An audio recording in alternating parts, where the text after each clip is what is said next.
one is finally here, boys. Welcome to the RNG show, Russo and Goodwin. This is episode 5, and we are live. Coming to you from Baton Rouge, Louisiana, or Prairieville, if you want to be specific. I am your host or co-host, Russo, and I am here with the man, the myth, the legend, Coach Trey. How you doing, man? Good, baby. Good, baby. 4's up because we are in the fourth quarter of the off season. Such as that we've got games happening right now. So as a matter of fact, I guess that means we're in the first quarter of the season. We're here tonight. Sort of have a lot to get to. Really excited to get to it. I think we covered quite a lot on the catching up with Coach. And if you missed that one, by all means, go give that a listen. I can assure you, I will not double dip on some of the things that we went over in that episode here tonight. A few talking points may come back up, but incredibly excited to be here today. Incredibly excited to talk about a few games on the slate. Obviously, like I said, we've got games happening right now, but you got a decent one tomorrow with a little Auburn Baylor, which I wouldn't be mad about putting a little bit of money on that, since apparently there's 28 different play callers for Auburn. So as it pertains to all things college football, for all intents and purposes, we're here, baby. You understand? We're here. And man, that Monday show is so good, or the Monday Tuesday show, catching up with Coach, is so good. Thanks, always good listening to Trey's insight and break it down. And I think he could probably do it for 3 hours if he really wanted to. His pesky day job gets in the way. You know what I mean? So do never forget to check those out. And then obviously we've got our ladder challenge, failed week 0, live week 1, posted on Twitter. We're going to try one each day this week and see if we can at least get to step 2 in one of these days. So check the Twitter out or check the X out, however you want to go by it. Let's get into it, man. Week 1, let's start off the show with something, I guess, funny, and we can segue our way into the first game that we're going to break down. Texas versus Ohio State. That is probably the best game on the slate outside of LSU Clemson, depending on where you're located in the country. If you're not familiar with what happened, I'll give you a slight synopsis, which is Dave Portnoy, who is the owner, CEO, everything of Barstool Sports, has now collabed with Fox Kickoff and is doing their big opening show like College Game Day does. And they're doing that in Ohio State for this game, since Fox has the game. Now, it was broke this week that Ohio State has banned Dave Portnoy, aka a famous Michigan fan, known in the media, known in the public eye for just being an absolute demon towards Ohio State when Michigan beats them.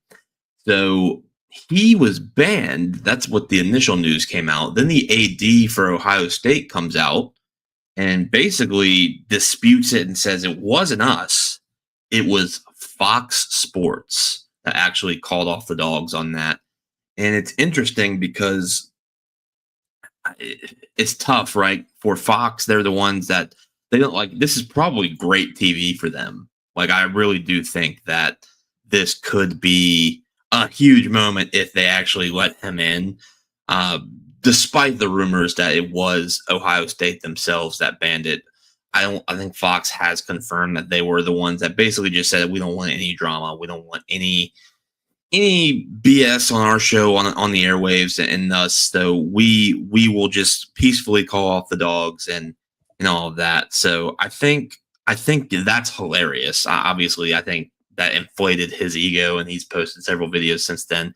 It's just funny that you have a school banning an influencer, a CEO, a fan at that. From the stadium. I think that's crazy. I don't think any other popular school would do that.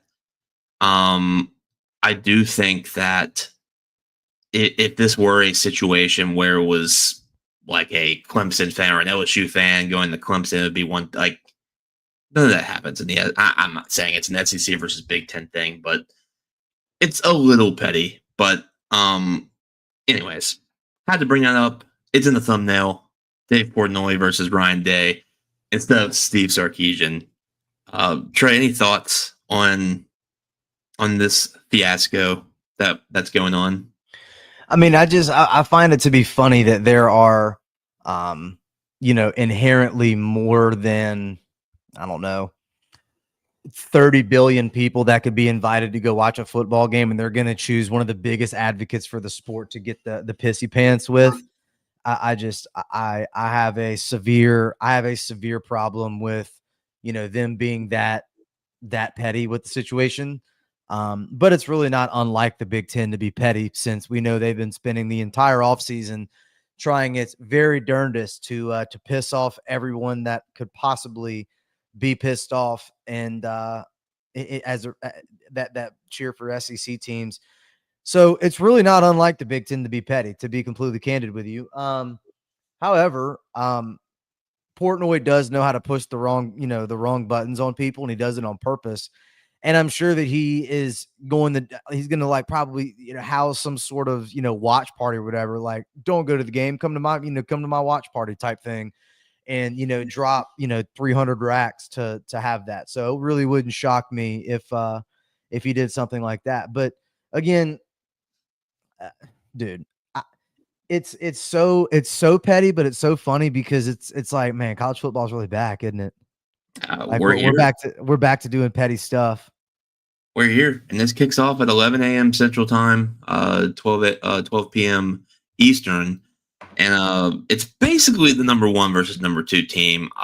Technically, it's 1 versus 3, but I mean, I would be comfortable saying this is 1 versus 2. Fair.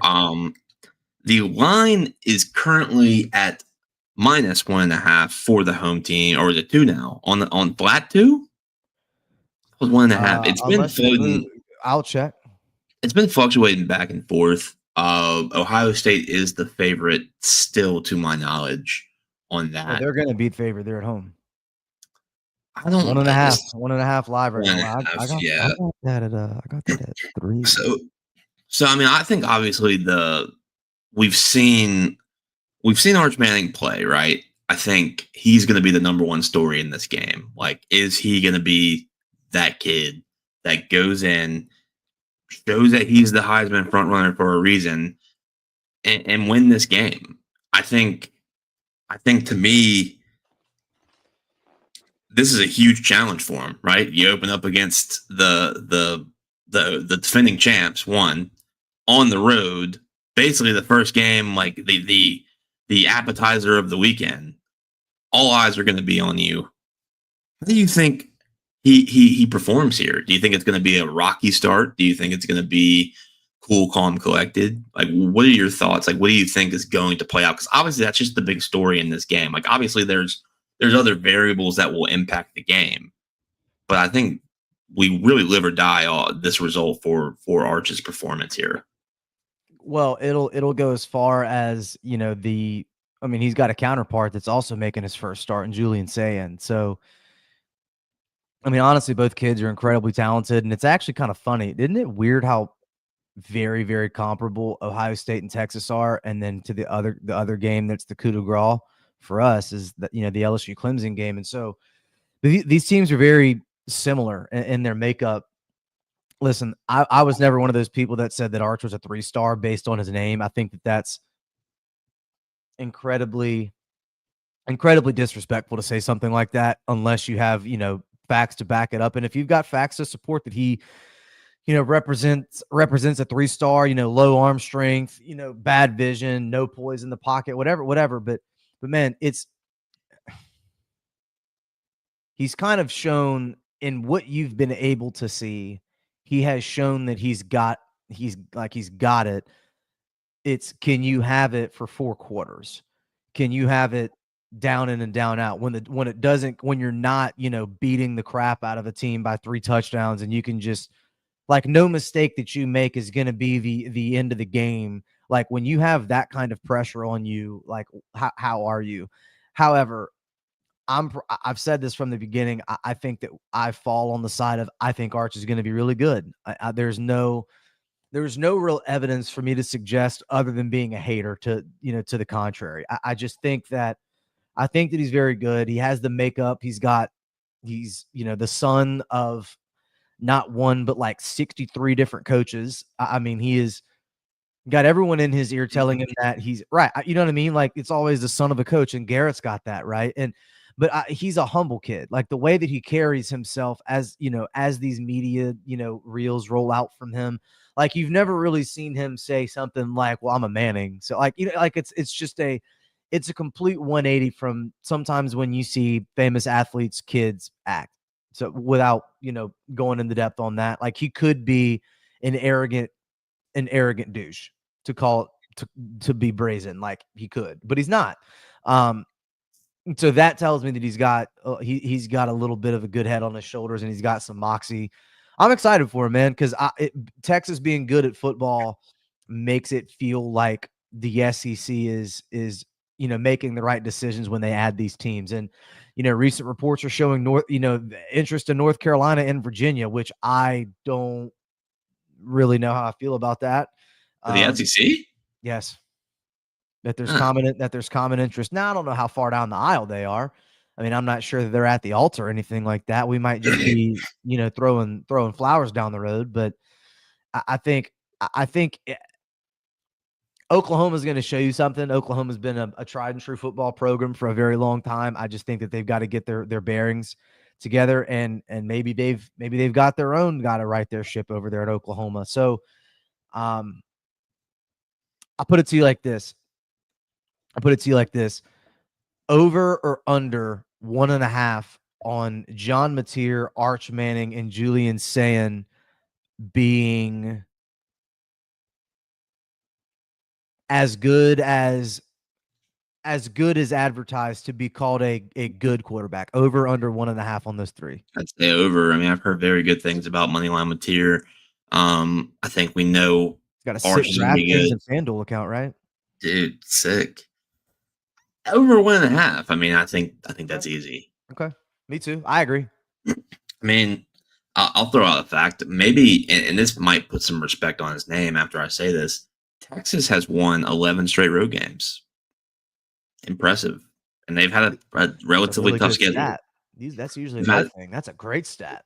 They've had it's not like they've played bums. Steve Sarkisian deserves respect, man. And to me, I think coaching is an important X factor in this game. I really do. So, like, to me, I personally think he has the offensive edge, like, as far as play calling. I don't necessarily know if he has the receivers to back it up. That's where my concern is in this game. If you look at Vegas, and I know not a lot of people in Louisiana have access to player props, but anywhere around the country, a lot of people do. Ryan Wingo's their number one guy, and his over/under is 54.5. Compared to on the other side of the field, you've got Jeremiah Smith. Who wins that battle, right? I mean, I don't think you need me to tell you that. And then you've got DeAndre Moore as your second receiver for Texas at 41.5 receiving yards, and you got Cornell Tate. Who wins that matchup? You know what I'm saying? So, like, I think from you're talking about Texas right now, right? I'm giving you receiver versus receiver. Okay. I think easily you can tell me that Ohio State has the receiving edge here with those two receivers. And all you need is Jeremiah Smith, but like, I mean, I'm giving you ones versus twos as well. But Russo, is it fair to assume that, like, when you give the same grace that we give to Lane Kiffin and quarterbacks, we kind of feel that same way with Sark and receivers? Yeah, that's how I look at it. Like, I don't. I guess what I'm trying to say is, yes, Ohio State's receivers are better, but I don't need. And this is just me. I'm just playing devil's advocate. Trey, don't need to know the receiving names of the starting receiver of Texas to know that they can go and catch 11 for 95 and 3 touchdowns. Like, that's just 100%. But to your point, you're right. No way pooping on Ryan Wingo and DeAndre Moore. No way am I pooping on them, but I like wouldn't let you. facts are facts. Like I wouldn't let you. yeah, I mean like These are facts are raw. facts. So like, and they can easily go out there and prove me wrong, right? But like on paper, that's facts. Running backs, I see C.J. Donaldson for Ohio State. I remember watching him. I believe he was at West Virginia at least for a year or two. I know obviously we have a bunch of transfers with NIL going on. James Peoples. James Peoples as well. So I'm assuming that's going to be a decent running back room there as well. But then you also have CJ Baxter, who I believe is back from his injury. I know he had a bad leg injury last year. CJ Baxter is a freak if he does play in this game, which I believe I haven't seen reports that he's not. But CJ Baxter's a freak. So like, and then they have I believe his name is Wisner. So they'll be. I think the running back room is a wash, and then you've got quarterbacks. So it's like on the offensive perspective, Ohio State looks very good, but then Texas has a guy named Anthony Hill Jr., probably one of the best defenders in the country. Or Ain't the only one of the best. Oop, cameras flaring up here, but you can look at Saquon Barkley and that beautiful guy right there. Anyways, though, don't forget about their fella over there at Texas. Now you're talking about defensive line, defensive players. I mean, okay, am I back here? There we go. I've got Anthony Hill Jr. as probably a top 3 defender in the country. I mean, I know they got what's his name, Muhammad Simmons. Oh, Colin Simmons. Yeah, I mean, their defense is stacked now. We have him on my ultimate team. Come on. Yeah, we have several of them on our ultimate team, which we're gonna play tonight, by the way. Yeah. So also a good tool into knowing these kids' names, man. Because like, I mean, Anthony Hill Jr. Has one of the best cards in the game for EA. So EA thinks clearly of him. To me, I think this is going to be a very good game. I think it's going to be slow. First half's going to be slow. Give me the under. That's my favorite play. I believe is that 52.5. I don't know what the line has moved. I can get you an accurate number here. Or it's at 47.5. So it opened at 50.5 at 47.5. The sharps love the under. I love the under. I think it's going to just be a very slow first half. I would check back on that at 11. Yeah. And 11 Central. That's 11 Central. Yeah, so give me the under. Give me Texas. I think Arch is that guy. Give me Texas. Gun to my head. Don't love it.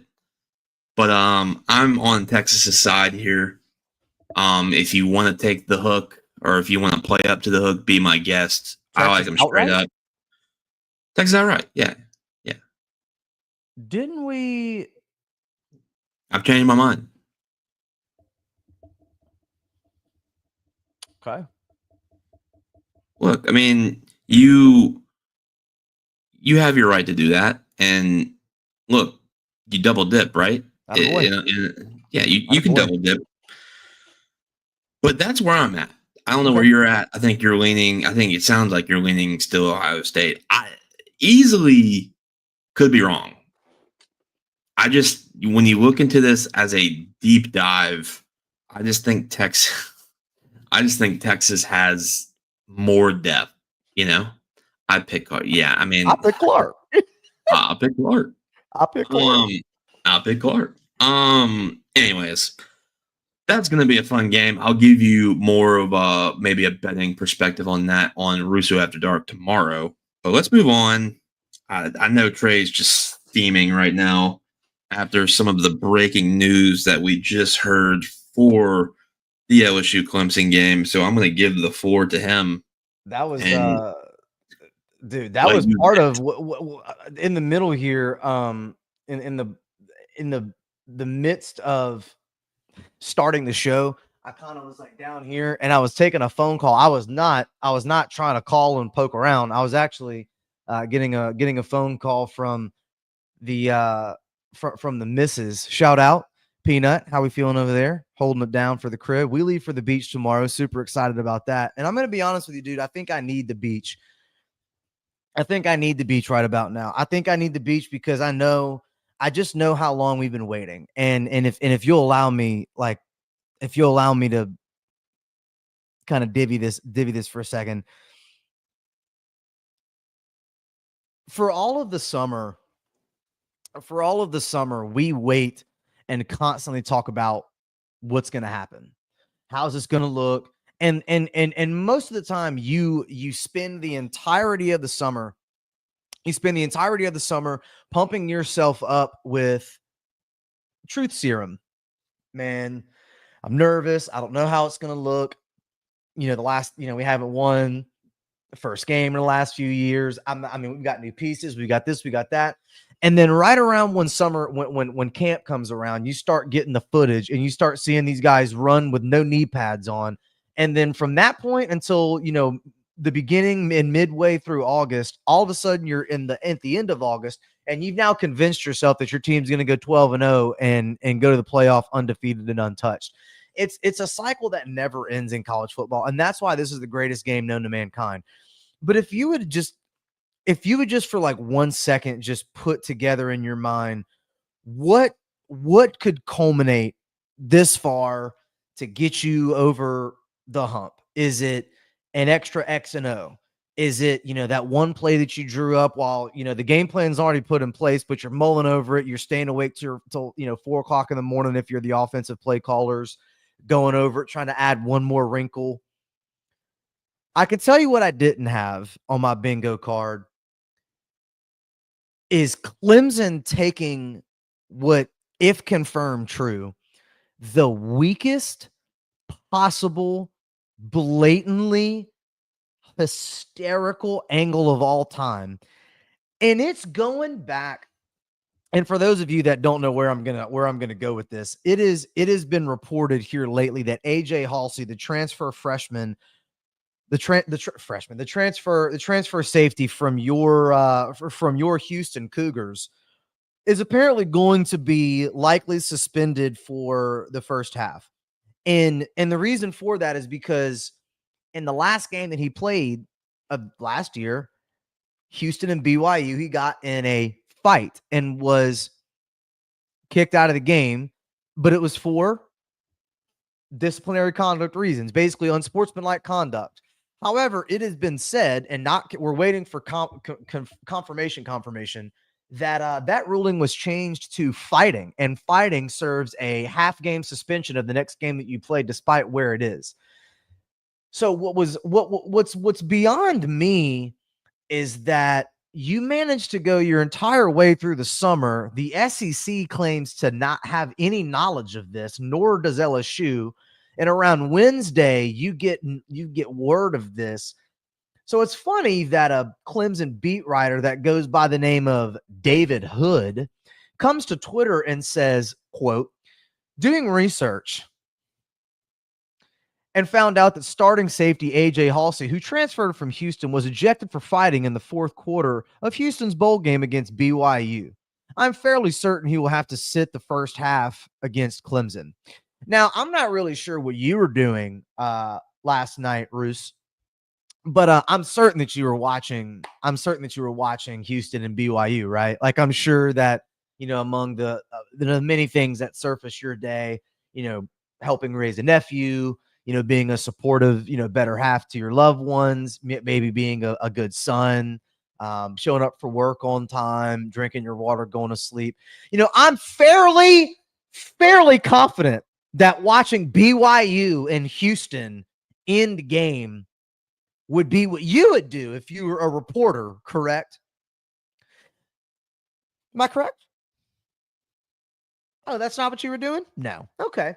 So, as all of us were doing, clearly, we were watching the BYU and Houston bowl game, or the BYU and Houston game. They didn't play in a bowl game, which is why he has to serve the suspension, by the way. We're waiting to hear a report on this. Now, do you have Deshaun Spears, who's your 5-star freshman from right here in Denham Springs, 25 minutes away from the football stadium, to start in place of him? Do you have JV and Toviano? Do you have players to play in his spot for 2 quarters? Yes, but that is a huge blow. That's a big deal. It's just funny that in a world of college football where low blows are taken, if this is true and this is how this happened, because a public statement was put out by a spokesperson from LSU that Clemson raised awareness to the issue. And if that is the case, that is the biggest, your camera's tripping. It's fine now. The biggest thing that I need to know about the kind of program that you're running over there. And again, that doesn't excuse you doing things. Like if you fought, then you deserve to serve the suspension. However, 9 months later, serving this suspension seems a little bit funny, but obviously coming from an LSU fan, it doesn't mean that much to me. Now, what I will say and get into that point over the top of that is, if you're LSU and you needed any motivation, and let's just say that maybe losing the last 5 season openers weren't a good enough motivation. Let's just throw that out. Let's say that maybe your motivation is being told, I'm trying to think of summer and year long that your offensive line sucks because apparently you sent good draft picks to the NFL. If you needed any motivation that your head coach is going to be on the chopping block, I'm just going to let you know, no, he's not. He's not on the chopping block unless he just goes like a 2-win season. He's going to be fine. The contract has too much money in it. But let's just say that you needed some other motivation.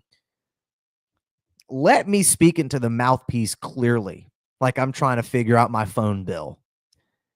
Let this be that. You understand?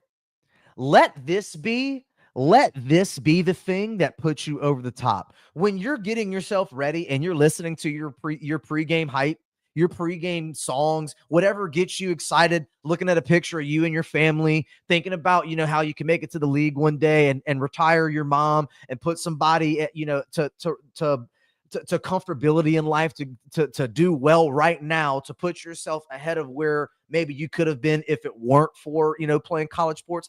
Allow this moment to piss you off, because if I'm AJ Halsey, the first thing I'm doing, play 1 of quarter 2, I don't care what the coverage is, bat out of hell, helmet to chin strap. Somebody's getting it, and maybe it's the white hat. I'm just saying. Allow this to be the thing that sets you over the top. Can somebody put on their helmet today, Russo?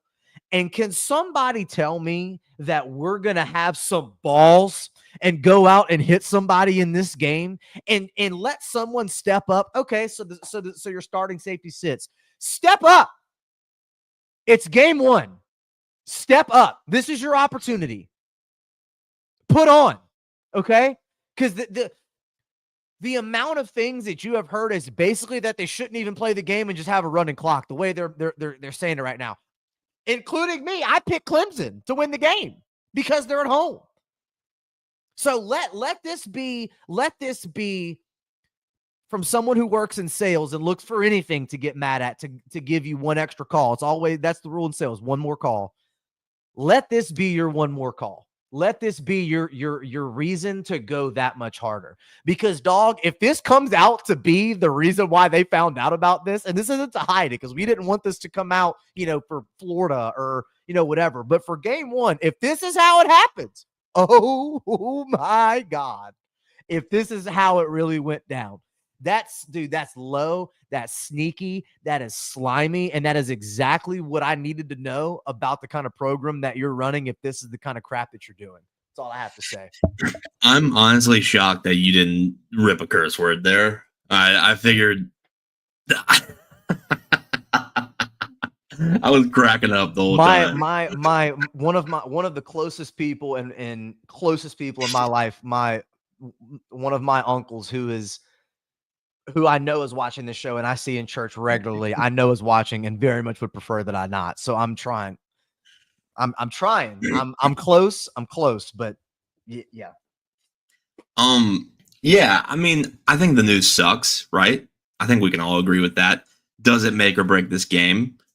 It's going to probably impact it, right? I mean, you can't discount this. I mean, is it just a little bit? Yeah. Like, if you're a fan, I would say the common theme for LSU fans, everyone's nervous about this game, right? Like, we've got the history of the last 5 games, ever since Mississippi State during the COVID times, 5 years ago? getting our butts kicked by a guy that threw like 7 touchdowns and then got KJ benched. Costello. I'll never forget the name. Forget the name. Who was benched like 2 weeks later. So, like, you've gone through a range of emotions the last 5 years, right? You get your ass kicked, excuse my language, by Mississippi State. Then you play UCLA, also get your butts kicked, then find out that, like, your team was just, like, not there. Like, you go into the game, there was so many rumors about how the team showed up in California that day and just was just dead on arrival. Then you play Florida State, make 1.5 million mistakes, and barely lose the game on a PAT. And then you get, the next year you're thinking, oh, wow, if you limit your mistakes, you're going to be fine. Get your butt kicked again. So, I mean, and then you play USC, and USC happens. So it's like, to me, we're all nervous. This doesn't help. I am drinking the juice, though. I believe we're going to win this game. Change my opinion on this as well. I think we're going to win this game. Clemson has every advantage, in my opinion. They have the home field advantage. I think the quarterback's a push. And I think the skill position, they're leaning towards LSU a little bit. However, I think the home field is probably the biggest advantage, right? Like, if you look at that, that's probably the biggest advantage. So, like, I think they have most of the juice on their side, but I just something about how every LSU fan has been humbled this up to this game. Like, every game you would say, oh, it's not going to happen again, but like this year it's different, right? Like, it's like everyone's like, we're a little bit nervous. I think they get it done. I think they do. That's just my opinion. There's a and I have no problem with saying this right now. There's a guy that I respect a lot, who is the who's the guy behind the AYS network, Blake Ruffino. Shout out to my boy. Super proud of him, and certainly look up to that kind of ambition and love for the game. And if you are a listener of his show, he did make a pretty decent point about their safeties maybe not being as strong as they'd like them to be over there at Clemson. And we know all about not having good safeties, right? So we finally get one, and now one of them suspended, which there was some scuttlebutt that Tamarcus Cooley, your other transfer starting safety, was going to have some problems. But he's going to be fine. He's going to be able to play as it relates to, like, off the field, whatever, like ejection stuff. Dude, if you can again, and we talked about this on the show, and I said I wasn't going to try to double dip because we're already 35 in here, but if you can get them into obvious passing downs, like, and I say, if I'm Clemson, if you can get LSU into obvious passing downs, that can help you no matter what you have. Like, I think that they think Avion Terrell is going to be able to go and guard anybody. They think that, despite him not being a big corner, he's a great corner, and they think that he's going to be able to do it. So whether he stays with one person the entire game or just stays at his position all game, if you can get to the middle, if you can make them respect your run game, then they have to creep up, and that's when you go over the top. And if you go over the top, then they have to back out, and that's when you pound the rock. So again, it all comes back to, can you put the ball into the hands of your playmakers in space? And can you run the football? And both of those two things have to happen exclusively. Like, they have to happen such that it makes the other easier to do, period.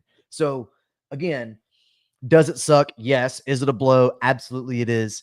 I'm just so, it's just so weak, dude. That's so freaking weak. Let's move on from the players, and let me hit you with another, fun fact here.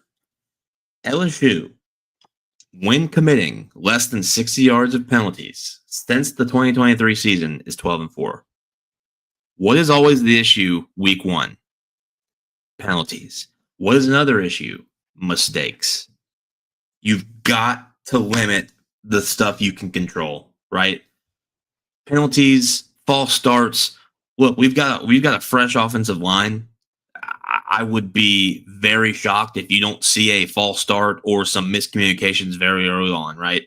It's hard to simulate how It's going to be there. It's just sometimes it's impossible. But if you can get past those early hurdles, you can limit your mistakes and keep the ball from the other team.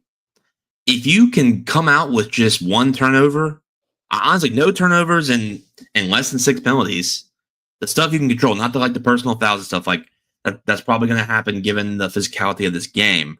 But if you can just limit the easy things that you can control, I just don't see how LSU doesn't have a chance to win this game. That's all I gotta say. I will say very, very, very, very, very confidently, if you can find a way to stay disciplined and have consistency in that discipline and consistency in performance, you can do what you need to do. Do they have a weakness at safety? Do they have a weakness in at the punter? We're trying to find chinks in the armor. They're trying to find chinks in your armor. We obviously know that. Christ. So can you stay competitive enough, keep the game close, and force them into mistakes and pound that rock? That's all this is going to come down to, cuz like this is not hard. This does not take, Brian Urlacher and Peyton Manning in a booth talking about how to make this better, and Tony Romo calling out every play that's about to happen. Like, this is just nuts and bolts. This is college football, but you can't give it up. If you're going to stick to a game plan, you have to stick to it, and you can't abandon it whenever you just get uncomfortable. So who's going to be the one to stand up? Is it going to be the home team who Vegas likes, or is it going to be the doubted team that's on the road?